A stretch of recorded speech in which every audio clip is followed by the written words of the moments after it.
ওম সাম শনি সচায় নমঃ। ওম সাম শনি সচায় নমঃ।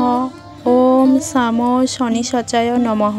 হ্যালো বন্ধুরা, আমি বিপন্না। আশা করি সবাই ভালো আছো। আমিও খুব ভালো আছি। শনিদেবের পুজো করতে কি কি লাগে, শনির অশুভ প্রভাব থেকে মুক্তি পেতে এবং জীবনের নানান বাধা দূর করতে আজকে জানবো এই ভিডিওটির মাধ্যমে। তাই ভিডিওটি স্কিপ না করে পুরো ভিডিওটি দেখতে থাকো। শনি পূজা হলো শনিদেবের পূজা, যা খারাপ সময় এবং গ্রহের দোষ থেকে মুক্তি পেতে করা হয়। এটি সাধারণত শনির দোষ, সাড়ে বা ঢাইয়া ইত্যাদি সমস্যা থেকে মুক্তি পেতে করা হয়। শনিদেবকে খুশি করতে এবং তার অশুভ প্রভাব কমাতে এই পুজো করা হয়। এই পূজার মাধ্যমে জীবনের বাধা দূর করা এবং জীবনের শান্তি ও সমৃদ্ধি লাভের আশা করা হয়। শনি পুজো করার কিছু সাধারণ নিয়মাবলী। শনিদেবের পূজা। শনিদেবের মূর্তি বা ছবিতে সরিষা তেলের প্রদীপ জ্বালিয়ে পুজো করা হয়। মন্ত্র জপ। ওম সাম শনি সচায় নমঃ মন্ত্রটি 108 বার জপ করা হয়। উপকরণ: কালো তিল, কালো বস্ত্র, কালো ফুল এবং লোহার তৈরি জিনিসপত্র পূজায় ব্যবহার করা হয়। দান: গরিব ও অভাবীদের দান করা উচিত, বিশেষ করে যারা শনিদেবের সাথে সম্পর্কিত জিনিসপত্র যেমন লোহার জিনিস বা কালো তিল দান করতে পারেন।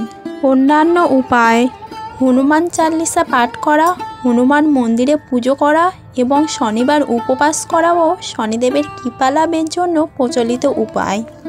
পরামর্শ: শনি পূজা করার আগে একজন জ্যোতিষীর সাথে পরামর্শ করা ভালো, কারণ তারা আপনার পরিস্থিতি অনুযায়ী সঠিক প্রতিকার এবং পূজার পদ্ধতি বলে দিতে পারেন।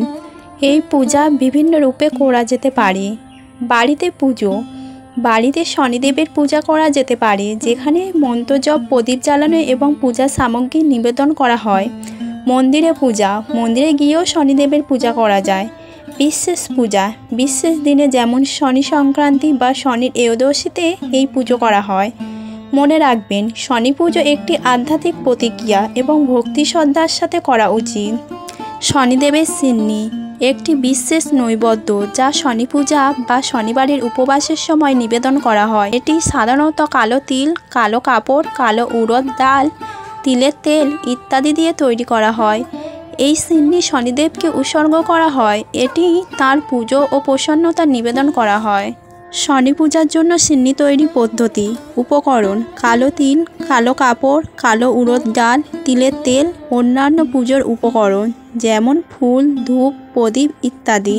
সিন্নি তৈরি: প্রথমে কালো তিল, কালো উড়দ ডাল এবং অন্যান্য উপকরণ মিশিয়ে নিন।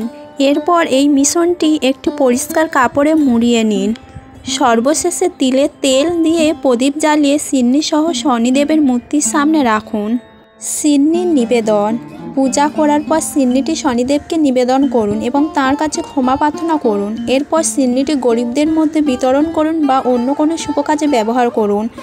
গুরুত্বপূর্ণ বিষয়: শনি পুজো করার সময় পরিষ্কার পোশাক পরুন এবং সম্ভব হলে কালো বা গাঢ় নীল রঙের পোশাক পরুন। শনিদেবের পূজা ভক্তি ও শ্রদ্ধার সাথে করা উচিত। যদি আপনি মন্ত্র বা পদ্ধতির সাথে পরিচিত না হন, তবে আপনি কেবল শনিদেবের কাছে আপনার আন্তরিক প্রার্থনা করতে পারেন। এইভাবে শ্রাবণ মাসে শনিদেবের পূজা করলে শনির অশুভ প্রভাব থেকে মুক্তি পাওয়া যায় এবং জীবনের নানান বাধা দূর হয়।